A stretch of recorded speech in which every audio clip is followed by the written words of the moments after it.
తెలంగాణ జాగృతి అధ్యక్షురాలు కవిత ఈ మధ్య కాలంలోన రాజకీయాల్లో సంబంధించిన అంశాల్లోని తరచూ తాను తనదైన శైలిలోని దూసుకుపోతున్నట్లుగా కనిపిస్తుంది. మరి ఒక పక్క రైతులకి సంబంధించి పొలాలకి సంబంధించిన సమస్యలు, అడవులకి సంబంధించిన సమస్యలు, అటవీ సమస్యలు, అలాగే నీటి పారుదల ప్రాజెక్టులకి సంబంధించిన సమస్యల మీద, అలాగే రీసెంట్గాను బీసీలకి సంబంధించిన సమస్య మీద కూడా తాను పోరాటం చేసినట్లుగా కనిపిస్తుంది మనకు. అలాగే తన కుమారుడితో పాటు తాను అటెండ్ అయిన సిచ్యువేషన్ని కూడా మనం అక్కడ చూసాము. మరి అసలు ముందుగా బీఆర్ఎస్కి సంబంధించి పార్టీలో వ్యతిరేక కార్యకలాపాలు నడుస్తున్నాయి, ఇందుకు పాల్పడుతుంది అంటూ బీఆర్ఎస్ అధినేత కేసీఆర్ కవితను పార్టీలోంచి తొలగించడం అయితే జరిగింది. మరి కేసీఆర్ పార్టీ నుంచి తనని సస్పెండ్ చేశారు. మరి ఈ నేపథ్యంలోనే మానసికంగా నొచ్చుకున్న కవిత తన ఎమ్మెల్సీ పదవితో పాటు అలాగే బీఆర్ఎస్ సభ్యత్వం నుంచి కూడా రాజీనామా చేసిన సంగతి అయితే అందరికీ తెలిసిందే. మరి తాను ఒంటరిగా కొన్ని ఏదైనా కార్యకలాపాలు చేసేటప్పుడు దానికి సంబంధించి అసలు తన తండ్రి ప్రస్తావన కానీ పార్టీ ప్రస్తావన కానీ విమర్శలు గుప్పించడం తప్ప వేరే ఇతర ప్రస్తావనలు ఏవి తాను తీసుకువస్తున్నట్లుగా కూడా కనిపించడం లేదు. మరి రీసెంట్గా చూసుకుంటే కవిత పాలమూరు రంగారెడ్డి ప్రాజెక్టుల్లో భాగమైన ఉద్దండపూర్ రిజర్వాయర్ను సందర్శించినట్లుగా తెలుస్తోంది. తెలంగాణ జాగృతి అధ్యక్షురాలు కల్వకుంట్ల కవిత మరి దీనికి సంబంధించి ఆమె తన సభ్యులతో పాటు ఈ గ్రామాల్లోని పర్యవేక్షించి ఎక్కడెక్కడైతే ప్రాజెక్టులు పెండింగ్లు ఉన్నాయో ఉద్దండపూర్ నిర్వాసితులకి రైతులకి సంబంధించి వాళ్ళతో సమావేశమై అక్కడున్న సమస్యల గురించి తాను తెలుసుకునే ప్రయత్నం అయితే చేస్తూ ఉంది.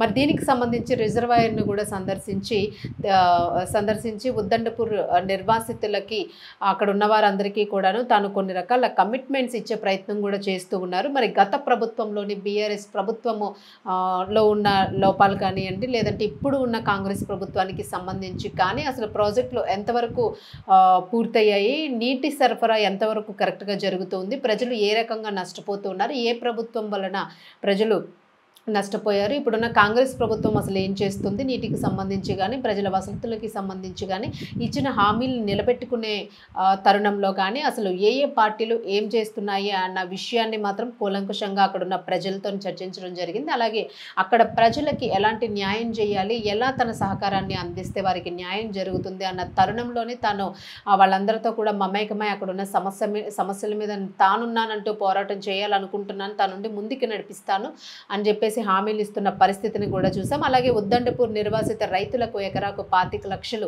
ఇవ్వాలి అని చెప్పేసి ఏదైతే గత ప్రభుత్వం చెప్పిన విషయాలు ఏవైతే ఉన్నాయో మరి ఇప్పుడు వచ్చిన కాంగ్రెస్ ప్రభుత్వము ఈ హామీలు ఏవి కూడా నెరవేర్చడం లేదంటూ కూడా తాను ఆరోపించిన పక్షంలోని అవన్నీ కూడా నెరవేర్చాలని చెప్పేసి డిమాండ్ చేస్తున్నట్లుగా కనిపిస్తుంది.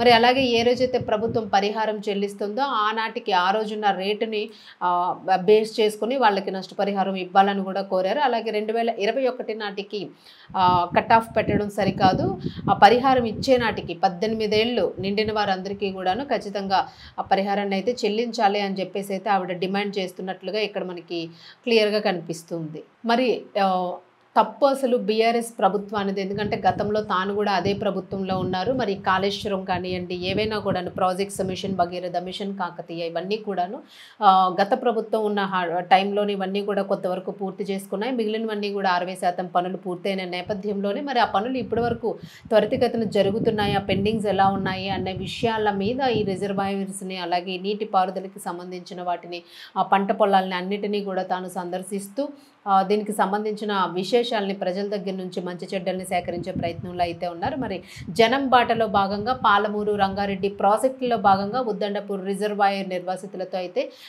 ఇన్డెప్త్గా కవిత మాట్లాడినట్లుగా కూడా కనిపిస్తుంది. మరి తెలంగాణ రాకముందు మహబూబ్ నగర్ జిల్లాలో కరువు ఎలా ఉండేది అని చెప్పేసి అందరికీ ఒకసారి గుర్తు చేశారు. తెలంగాణ 100 ఎకరాలు ఉన్న వాళ్ళు కూడా నీటి సౌకర్యం లేక ఎన్ని రకాల ఇబ్బందులు పడ్డారు, ఎలా వలసలు వెళ్ళిపోయారు అన్న విషయాన్ని కూడా ఒకసారి కవిత వాళ్ళందరికీ కూడా గుర్తు చేసినట్లుగా తన మాటల్లో కనిపిస్తుంది. అలాగే తెలంగాణ వచ్చిన తర్వాత కాళేశ్వరము, భగీరథ, మిషన్ కాకతీయ ద్వారా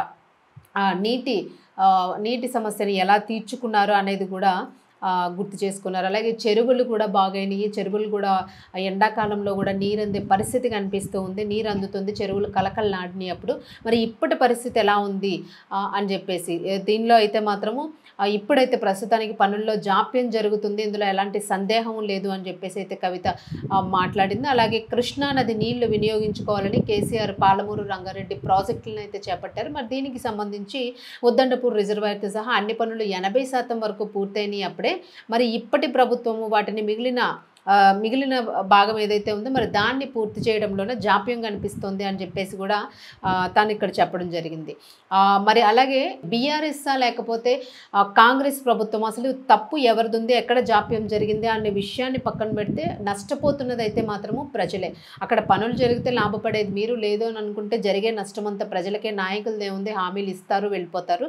బట్ పూర్తి స్థాయిలోనే నిర్వర్తించగలిగే నాయకులు ఉన్నారా లేరా, ప్రజలు ఎంతవరకు నష్టపోతున్నారు, ఏ రకంగా అసలు లాభం చేకూరుతుందా, వాళ్ళకి అనుకున్న సవ్యంగా పనులు జరుగుతున్నాయా లేదా, ఇచ్చిన హామీని నిలబెట్టుకుంటున్నారా లేదా అన్న విషయంలో చూసుకుంటే ప్రజలైతే పూర్తి స్థాయిలో ఇక్కడ నష్టపోతున్నారా అన్న చందంగా కవిత అక్కడ వాళ్ళతో పాటుగా మాట్లాడినట్లుగా కనిపిస్తుంది. మరి ప్రాజెక్టు కోసము భూములు ఇవ్వటానికి ఇక్కడ ప్రజలు పెద్ద మనసు చేసుకొని ఒప్పుకున్నారు కాబట్టి వాళ్ళందరికీ కూడా గతంలో ఎవరైతే ప్రజలందరూ కూడా ఒప్పుకొని భూములను ఇచ్చారో వాళ్ళందరికీ కూడా కృతజ్ఞతలు తెలియజేసుకున్నారు. అలాగే 200 ఎకరాల్లోని ఎకరాలకి సంబంధించి కోర్టు కేసులు ఉన్నాయి. మరి ఇప్పుడు ఆ ప్రాజెక్టులు ఆలస్యం అవుతూ ఉన్నాయి. పైగా నిర్వాసితులైన రైతులకు కట్ ఆఫ్ ఏజ్ 2021 నాటికి పెడుతున్నారు. మరి ఇది ఎంతవరకు కరెక్ట్ అని చెప్పేసి దాన్ని కూడా ఒకసారి గుర్తు చేసుకున్నారు. 18 ఏళ్ళు ఉన్న వారికి అయితే ఖచ్చితంగా నష్టపరిహారం ఇవ్వాలని చెప్పేసి తాను డిమాండ్ చేసినట్లుగా కూడా కనిపిస్తుంది. మరి ప్రభుత్వం ప్రాజెక్టు పూర్తి చేస్తుందా లేదా, నిర్మాణంలో అయితే స్పష్టంగా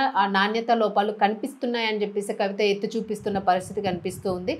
మరి ఇదే విధంగా భూమి పోతున్న యువకులకు ప్రభుత్వం ఉపాధి కల్పిస్తామని చెప్పింది. మరి ఆ ఉపాధిని కల్పించిందా లేదా, కల్పించిన నేపథ్యంలో ఇప్పుడు ఖచ్చితంగా వాళ్ళందరికీ కూడా ఉపాధిని అయితే కల్పించాలి అని చెప్పేసి ఇక్కడ కవిత డిమాండ్ చేసినట్లుగా కనిపిస్తుంది. తాను చెప్తున్నది ఏంటంటే తనని గెలిపిస్తే ప్రజలు మహబూబ్ నగర్కి మంచి చేస్తానని చెప్పేసి రేవంత్ రెడ్డి ఏదైతే మాట ఇచ్చారో ఆ మాట నిలబెట్టుకోలేదు అని చెప్పేసి తాను ఇక్కడ గుర్తు చేయడం జరిగింది. అలాగే ఇక్కడ ప్రాజెక్టుకి సంబంధించి నారాయణపేట కొడంగల్ లిస్టు పేరుతో కొత్త ప్రాజెక్టులో అని చెప్తూ ఉన్నారు. మరి మరలా కొత్త ప్రాజెక్టులో అంటే మరలా భూములకి సంబంధించిన ఇష్యూ కూడా ఇప్పుడు రైజ్ అవుతుంది కాబట్టి మరి పాత భూములకి సంబంధించిన నష్టపరిహారము, ఉద్యోగాలు ఇవన్నీ కూడా ఇప్పటికే ఇంకా జరగని నేపథ్యంలోని మరలా భూములు అనే మాట వస్తుంది. ఆ ప్రస్తావన అది ఎంతవరకు మనకి మేలు చేస్తుంది అన్న విషయం గురించి అయితే తాను వాళ్ళతో పాటు చర్చించినట్లుగా కనిపిస్తుంది. మరి ప్రాజెక్టు విషయాల్లోని దయచేసి రాజకీయాలు చేయొద్దు, ప్రజలకు మేలు చేసే ప్రయత్నం చేయండి అని చెప్పేసి కూడా తాను ఇక్కడ ఒక రకమైన ఛాలెంజ్ని విసిరినట్లుగా కూడా కనిపిస్తూ ఉంది. మరి ఇక్కడ అనేక రకాల అంశాలపైన కవిత అయితే మాత్రము ప్రజలతో మమేకమై మాట్లాడుతూ ఉన్నారు. మరి ఇది రాజకీయ కోణంలోన మరో కొత్త స్టెప్ అని అనుకోవచ్చు. మరి ఈ విషయంలోన ప్రజలు ఎంతవరకు కవిత చెప్పిన మాటలకి మొగ్గు చూపుతారు, అసలు ఇప్పుడున్న కాంగ్రెస్ ప్రభుత్వం వైపు వాళ్ళు మాట్లాడదలుచుకుంటారా, కాంగ్రెస్ ప్రభుత్వంలో వాళ్ళు ఫలాలు పొందుతున్నారా లేదా అనే విషయాలన్నింటి పరంగా మాత్రం మరి కవితకి ఎంతవరకు వాళ్ళు సపోర్ట్ చేస్తారు అనేది అయితే మాత్రం వేచి చూడాల్సి ఉంది. అసలు మరి ముఖ్యంగా మరి ఇప్పుడు ఏదైతే తాను సందర్శించిన పాలమూరు రంగారెడ్డి ప్రాజెక్టులో ఉద్దండపూర్ రిజర్వాయర్ని సందర్శించారో మరి దీనికి సంబంధించి అసలు కవిత ఏం మాట్లాడారు ప్రజలతో, అసలు వాళ్ళకి ఎలాంటి ప్రామిసులు చేశారు, ఏం లీడ్ తీసుకున్నారు తాను వాళ్ళకి సంబంధించి అవకాశం ఉంది ప్రజలకి అనేది అయితే మాత్రం ఒక్కసారి కవిత ఏం మాట్లాడారో మనం విందాం.